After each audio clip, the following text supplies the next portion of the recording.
Hello guys, welcome back to our channel. நம்ம உலக நாயகன் கமலஹாசனோட 237வது படத்தை பற்றி ஒரு முக்கியமான தகவல் கிடச்சிருக்கு. அதே மாதிரி அவரோட நெக்ஸ்ட் ஃபிலிமான இந்தியன் 3 படம் வருமா வராதா, இது எல்லாத்தையுமே பற்றி இந்த வீடியோவில் நம்ம கம்ப்ளீட்டாக பார்த்துடலாம். ஸோ கைஸ், வீடியோக்குள்ளே போகிறதுக்கு முன்னாடி நம்ம சேனலை சப்ஸ்கிரைப் பண்ணாமல் யாராவது வச்சுருந்தீங்கன்னா மறக்காமல் சப்ஸ்கிரைப் பண்ணிடுங்க. ஓகே கைஸ், வாங்க வீடியோக்குள்ளே போயிடலாம். இல்லை, நம்ம உலக நாயகன் கமலஹாசனோட 237வது படத்தோட அப்டேட்டை பற்றி பார்த்துலாமா? இந்த படத்தை யார் டைரக்ட் பண்ண போகிறாங்கன்னு பார்த்தீங்கன்னா, நம்ம எல்லாத்துக்குமே ஃபேவரட்டான அன்பறிவு மாஸ்டர்ஸ் தான் பண்ண போகிறாங்களாம். நம்ம அன்பறிவு மாஸ்டர்ஸ் யாரும் நம்ம எல்லாத்துக்குமே தெரியும். தமிழ் சினிமாவில் one of the most famous stunt choreographers. அவங்களோட முதல் ஃபிலிமாக இந்த படம் பார்த்தீங்கன்னா இருக்க போகுது. முதல் படமே பார்த்தீங்கன்னா நம்ம உலக நாயகன் கமலஹாசன் வச்சு எடுக்க போகிறாங்க. வெயிட் பண்ணி பார்ப்போம் என்ன குக் பண்ண போகிறாங்கன்னு.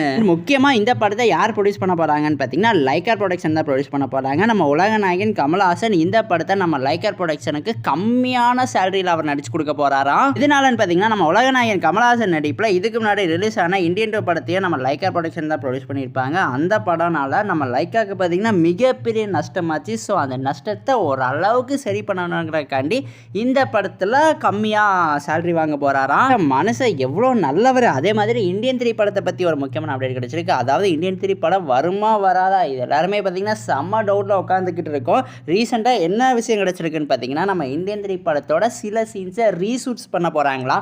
எனக்கு தெரிஞ்சு மொக்க சீன்ஸ் எல்லாத்தையுமே பார்த்தீங்கன்னா ரீஷூட் பண்ண போகிறாங்கன்னு தான் நினைக்கிறேன். எனக்கு தெரிஞ்சு இந்தியன் 3 படத்தோட அவுட்புட் நல்லா இருந்தால் மட்டும் தான் லைக்கர் ப்ரொடக்ஷன் தியேட்டரில் ரிலீஸ் பண்ணுவாங்கன்னு நினைக்கிறேன். பிகாஸ் மொக்கையாக எடுத்துகிட்டு மறுபடியும் தேட்டரில் ரிலீஸ் பண்ணாங்கன்னா அவ்வளோதான், மறுபடியும் லாஸ்ட்டில் தான் உட்காரணும். அதே மாதிரி நம்ம இந்தியன் 3 படத்தோட ஓடிடி, அதாவது டிஜிட்டல் ரைஸை யார் வாங்கியிருக்காங்கன்னு பார்த்தீங்கன்னா நம்ம எல்லாத்துக்குமே ஃபேவரட்டான நெட்ஃப்ளிக்ஸ் தான் வாங்கியிருக்காங்க.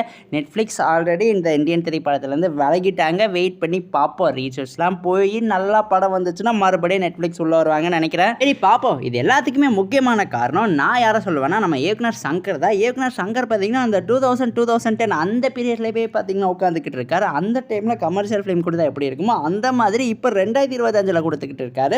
நம்ம மக்கள் எல்லாருமே லாக்டவுனில் ஹாலிவுட் சீரிஸ், ஹாலிவுட் மூவிஸ்லாம் பார்த்து நாலேஜ் செம்மையாக க்ரோ பண்ணிட்டாங்க. ஸோ அந்த லெவலுக்கு எல்லாருமே எக்ஸ்பெக்ட் பண்ணிட்டு இருக்கும்போது இவர் கிரிஞ்சான கமர்ஷியல் படம் கொடுத்தாருன்னா எப்படி ஒர்க் ஆகும்? ஒரு காலத்தில் எவ்வளோ பெரிய ஆளாக இருந்த நம்ம சங்கர் இப்போ பாருங்கள் அவுட்டேட்டட் டேரக்டராக வந்து நிற்கிறாரு. வெயிட் பண்ணி பார்ப்போம். கம்பேக் கொடுத்தாருன்னா நல்லாயிருக்கும். ஸோ கைஸ், இதோட இந்த வீடியோ பார்த்தீங்கன்னா ஆஃபீஸில் முடிவடைகிறது. இந்த வீடியோ பிடிச்சிருந்தா லைக் பண்ணுங்கள், கமெண்ட் பண்ணுங்கள், சப்ஸ்கிரைப் பண்ணுங்கள். தேங்க்யூ ஃபார் வாட்சிங் guys. We will meet in our next video.